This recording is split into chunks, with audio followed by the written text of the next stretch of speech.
Y yo creo que sí, que estamos el Frente Amplio está a la altura de este debate. Y creo que es necesario que se dé este debate, aparte. No solo que se está a la altura, sino que hay una necesidad, y si esto refleja una situación preocupante, más necesidad aún hay de ese debate.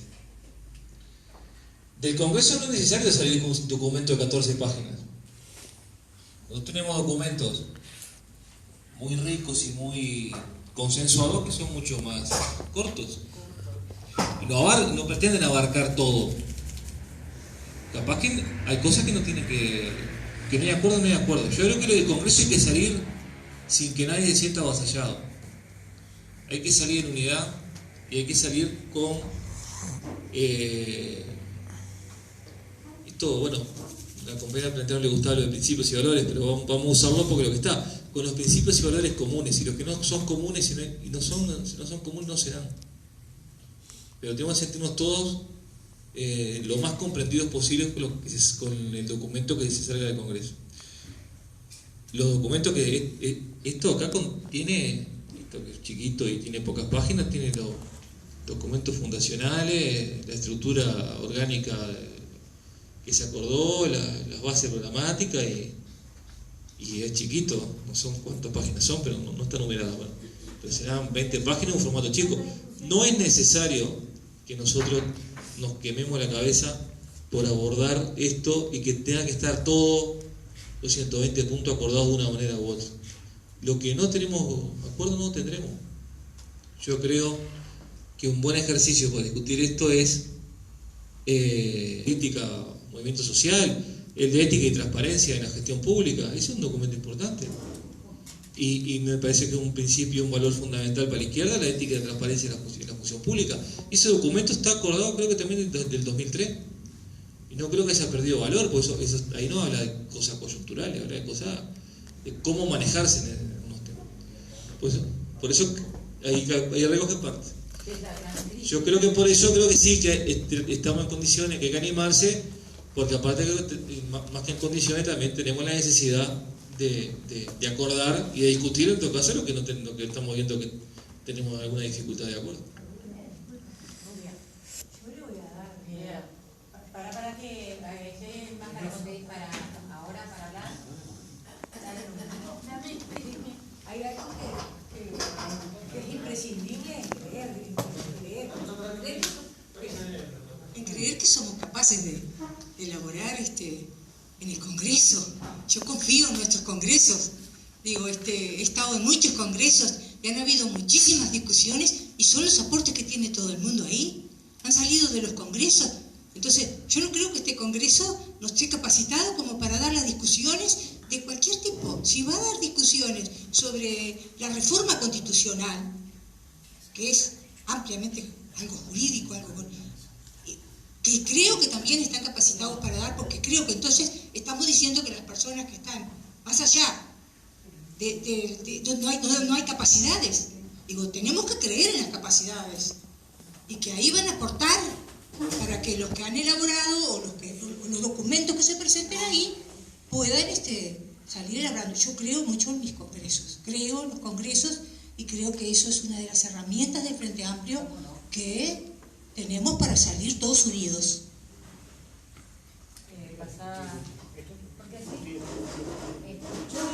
Me queda preguntar a mí lo que podemos hacer, si les parece. Yo hago la pregunta y después hacemos un cierre y cada uno de los panelistas entonces hace un cierre de unos 5 minutos cada uno. Así vamos terminando la actividad con la que habíamos.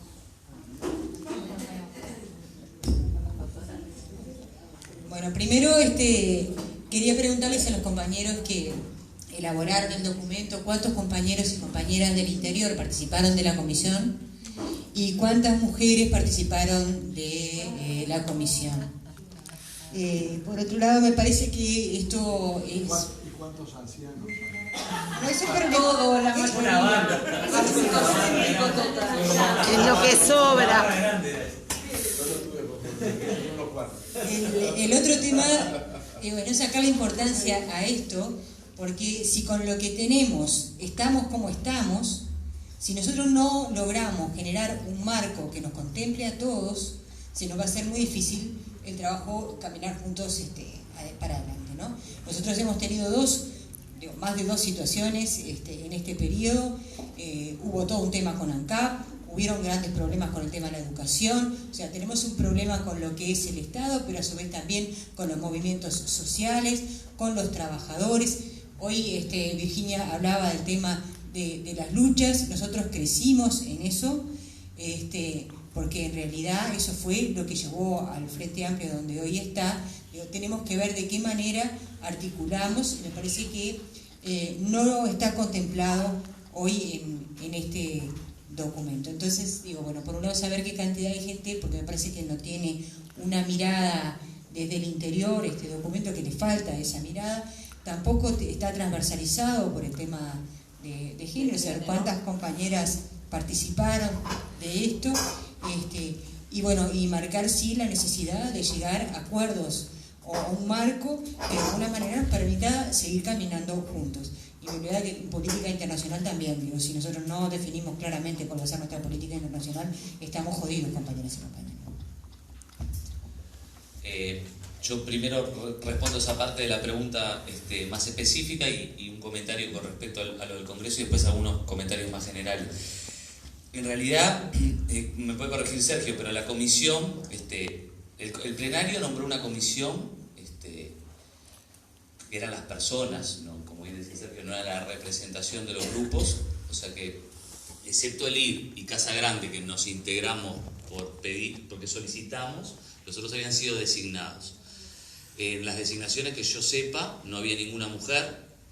Los que sí se integraron mujeres fueron por Casa Grande y por el IR durante un tiempo, porque la compañera estaba embarazada y después tuve que empezar a participar yo. Y hay una de las cosas que se nos pide. Había dos compañeras, una era Laura Molina de base de Montevideo y otra Silvia Bentancur de base de Salta. Y que renunciaron y Laura al final no yendo por motivos laborales, y Silvia, no sé. O sea que el plenario había nombrado dos compañeras como miembros plenas de la comisión, por decirlo de alguna manera. Después participaron dos por los sectores. Después otra cosa con respecto a si el Congreso puede trabajar un documento de estas características o no. Si bien no era una potestad nuestra, no nos correspondía como comisión, fue una pregunta que nos hicimos, ¿no? Y ahí lo que se resolvió, vos también corregime, Sergio, si yo me equivoco, fue que se iba a discutir, esto lo resolvió el plenario, no la comisión, la totalidad del documento en talleres en paralelo, o sea, no por tema. Eso también puede ayudar a que sea una discusión un poco más global, porque si hacíamos discusiones por capítulo, era agregarle otra arbitrariedad al debate que dificultaba que hubieran cosmovisiones, en el buen sentido de la palabra, en disputa en los talleres de Congreso, ¿no? Íbamos a terminar discutiendo puntos fríos y no de política, que el objetivo es un poco discutir de política, ¿no? Más allá de los 120 puntos. No así con reforma constitucional, que sí se va a hacer por ejes. Entonces ahí el Congreso, que también nos pareció más razonable, me parece a todos los que estábamos en el plenario, que la discusión de la reforma constitucional si la hacías global en paralelo, era imposible por las complejidades y digamos, en cierto sentido, capaz que está mal que lo diga así, pero hay que ser un poco más responsable en ese debate, incluso por las repercusiones que va a tener en la coyuntura política del corto plazo. Esas como las cosas más capaz que procedimentales que se preguntaron al final. Sobre ahí, dos o tres comentarios también en lo que se dice, ¿no? El documento habla de construir una materia de protección social y habla de una renta básica, y eso me parece que lo podemos relacionar en una discusión política con el mercado de trabajo, algunas de sus características y cómo actuamos nosotros en relación a eso. Como bien decía la compañera, en realidad hay diversos estudios, los más fáciles de acceder y los que todos tenemos en la cabeza son los del PIT-CNT de Cuesta Duarte, que hasta hace un año hablaba de 1.000.000 más o menos de 10.000 pesistas, ahora lo pusieron en 15.000 pesos por las actualizaciones IPC y la Manecoche, y si bien ha variado un poco el número, los grandes números no han variado. Esos salarios lo que significan que hay gran parte de la PEA, de la población económicamente activa, que está en determinados sectores fundamentalmente de servicio, como bien decía la compañera, pero no solo, que parte de la rentabilidad, ahí, como no hay precios internacionales con la soja, esto lo otro, es la variable de la fuerza de trabajo. Está gran parte de la rentabilidad en juego en esos sectores, ¿no? Y bueno, también cuando uno dice, bueno, ¿cómo solucionar algunos problemas como la exclusión, la seguridad? ¿Por qué pasa que hay 3 o 4 generaciones de delincuentes en una familia? ¿Y cómo vamos a trabajar con eso? Y todo lo que hacemos no sirve. Y en realidad hay, en cierto sentido, un problema económico. O sea, ninguna de esas personas que se desarrolla y tiene esa cultura va a optar de un día para el otro para ir a trabajar en un supermercado por 9.000 pesos. ¿No? Eso no va a ocurrir por arte de magia. Y la única respuesta que nosotros podemos hacer es darle más a esos compañeros o a esos ciudadanos que lo que le damos a Juan Pueblo. Renta básica quiere decir que todos los Juanes Pueblo tienen que tener una condición mínima garantizada por el Estado, entre otras cosas, a través de un ingreso. ¿Tá? Bueno, para sacar a cierta gente de ciertas relaciones sociales, tenemos que ofrecerles otros estímulos, que también pasan por lo económico pasan porque se puedan realizar igual que nosotros, comprarse los mismos championes que nosotros, el mismo celular que nosotros, gastarse en vino, que toda aquella discusión que había, nosotros podemos gastar nuestro salario en vino, ellos no pueden gastar lo que nosotros les damos en vino, ¿no? O sea, tenemos que sacar la moral de esta discusión política, o por lo menos la moralina, no la ética, no lo que nosotros deseamos, no el tipo de relaciones que queremos construir, pero nos tenemos que sacar el falso manto ideológico de que todo el mundo lo que va a querer es lo mismo que vamos a querer nosotros. Nosotros queremos probablemente lo que mi madre maestra, mi padre maestro, me inculcaron que hay que romperse el alma por pocos pesos, como lo hacen los maestros, y probablemente por eso, más o menos, yo salí así. Y si hubiera estado en otro contexto, hubiera salido de otra manera. Y por algo Cuquito salió como salió. Entonces, pensar que podemos construir políticas que rompan esa exclusión y esa marginalidad de 3, 4 generaciones de 50, 60 años, sin darle más al que necesita más, es absurdo. Y ese es el debate que no hemos sostenido en estos 12 años con la derecha. Y entonces, perdón compañero, si no nos animamos a dar esos debates, probablemente no desenmascaremos la falsa, los falsos consensos que este sistema político construyó. Y yo creo que algunas partes de este documento, como la cuestión del esfuerzo y de que todos tenemos que llegar por el esfuerzo, muestran eso, muestran en cierto sentido que la línea de 4 de la barrera ideológica tuvo agujero y nos metió cosas del sistema.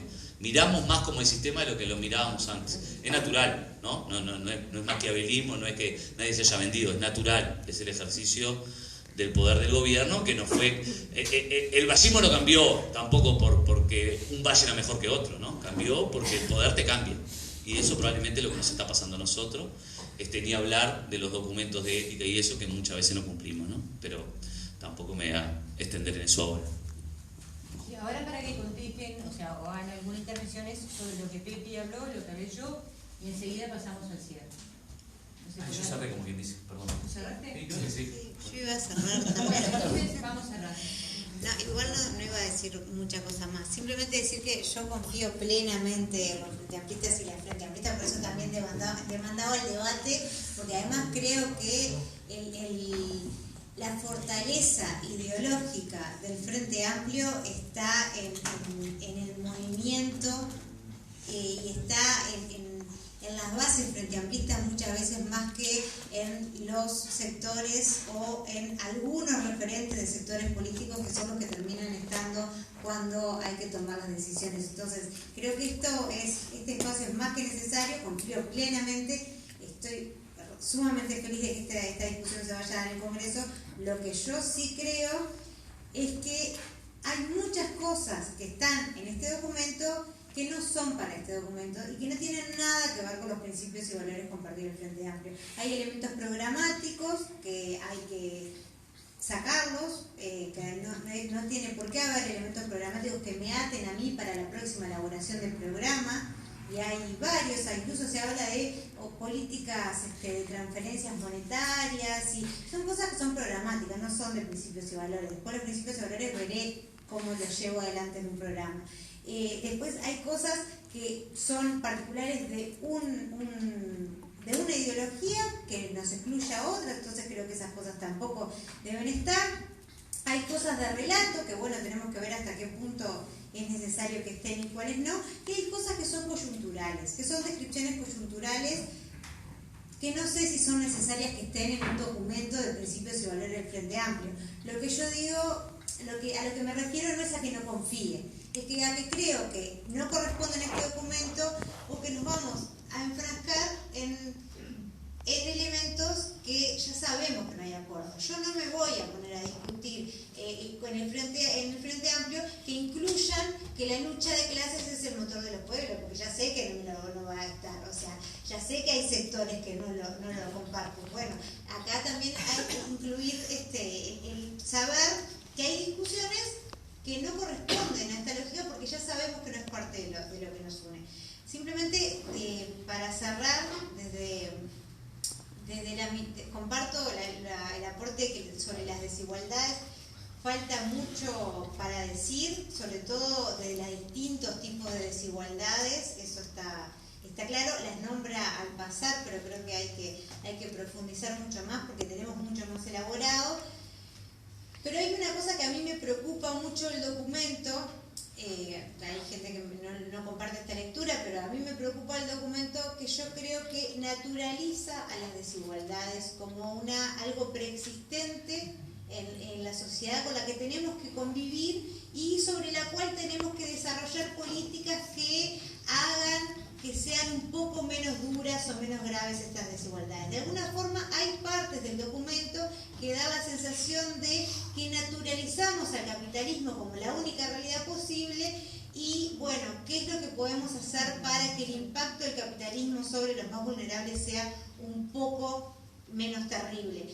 Y, bueno, yo no comparto esa mirada, creo que tenemos que analizar más allá en las bases estructurales de las desigualdades y que jamás podemos cerrar un documento, el Frente Amplio no puede tener un documento que cierre este Congreso naturalizando al capitalismo como la única realidad posible y naturalizando las desigualdades como parte de la realidad. Por eso creo que hay cosas que tenemos que saber. Y lo último que quería hablar es sobre la ética. Creo que esto está tan mirado desde la gestión y desde lo institucional que habla solo de la ética de la gestión. Y no hablamos de la ética militante, porque la ética empieza desde esta mesa, desde que entramos al comité de base, desde que empezamos a trabajar como Frente Amplista. Desde ahí tenemos que estarnos cuestionando cuál es la ética que nos guía en nuestra práctica militante. No nos tenemos que acordar de la ética si llegamos a un lugar de gestión. No va a aparecer mágicamente cuando lleguemos a un lugar de gestión. Entonces, ¿cuál es nuestra ética militante que nos identifica como compañeros y compañeras frente amplistas? En las últimas elecciones internas tuvimos debates interesantes de distintos departamentos sobre la ética que llevaron muchos compañeros y compañeras a la hora de llevar adelante sus campañas políticas. Bueno, démonos entre nosotros, mirémonos y discutamos cuál es la ética que nuestra práctica política tiene que guiarnos y tiene que identificarnos como Frente Amplistas. Y simplemente dos cosas que a los camaradas les hace enojar un poco, pero el congreso que nos mandató esta tarea fue el Congreso Hugo Coles. El congreso que va a recibir esta tarea es el Congreso Rodney Arismendi. Dos nombres de dos compañeros con ideologías distintas, con miradas muy distintas, trayectorias distintas, pero que se animaban a soñar con que había otra realidad posible. Ojalá esa impronta quede grabada en el documento que salga de ese congreso.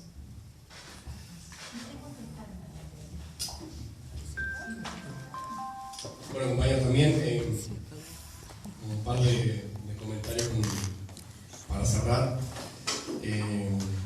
Arranco por lo que decía Bolívar, porque la verdad era parte de lo que pensaba decir. Creo que el punto número 20 del documento es un muy buen punto, ¿no? Que habla de la materia de protección social, digamos, y la relación entre las políticas universales y las políticas focalizadas. Me parece que es un punto central que también requiere de una discusión político-ideológica con cierta mirada de futuro, porque efectivamente es uno de los grandes problemas que estamos teniendo a la hora de mejorar, digamos, los niveles de vida de la gente, ¿no? La conexión entre el acceso a una vivienda, a un mejor hábitat, a mejores niveles de salud y educación, se entrecruzan con esto que decía Bolívar hoy, ¿no? Una situación muy compleja de muchos compatriotas, de muchos ciudadanos que no van a salir por ósmosis, ¿no? Y la Constitución que establece que todos nos diferenciemos por nuestros defectos y virtudes, justamente lo que nos hace es garantizar que todos podamos estar en ese nivel de igualdad para diferenciarnos exclusivamente de nuestros defectos y virtudes. Entonces, ahí estamos años luz, digamos, de poder garantizar esto. Yo creo que es importante que el documento mencione las políticas focalizadas a la hora de hacer un nexo absolutamente necesario con las políticas universales, ¿no? Y creo también que las políticas universales deberían tener ciertos rasgos de proximidad que carecen el día de hoy. En esto de pensar un hábitat adecuado, seguramente nos falta muchísimo a la hora de hacer un análisis pormenorizado de cómo logramos un salto cualitativo en torno a cómo la gente vive hoy en el territorio, el tema de segmentación territorial, el no acceso a los bienes y servicios indispensables para una vida digna. Y me parece que el documento lo trae, me parece que es bien interesante profundizarlo, y obviamente también en el mismo punto cuando se refiere, digamos, a las políticas de cuidado. En esto que también fue un buque insignia de la propuesta electoral del Frente Amplio, que algo que ya se venía trabajando en el periodo anterior, y que seguramente también va a procesar un cambio cultural en la medida que podamos seguirlo planteando, seguirlo discutiendo, seguirlo profundizando en la matriz ideológica del Frente Amplio, ¿no? Aquí, obviamente, la disparidad entre las relaciones laborales que mujeres y hombres tienen en torno a los cuidados y cómo unas se remuneran y otras no, es bien importante, ¿no? La situación de no reconocimiento del trabajo que realizan las mujeres en torno al cuidado y que ejercen entre el 80 y el 90% de las tareas de cuidado en el país, es algo que el Frente Amplio vino para cambiar, que es muy importante que esté en un documento de esta naturaleza y que también ponga justamente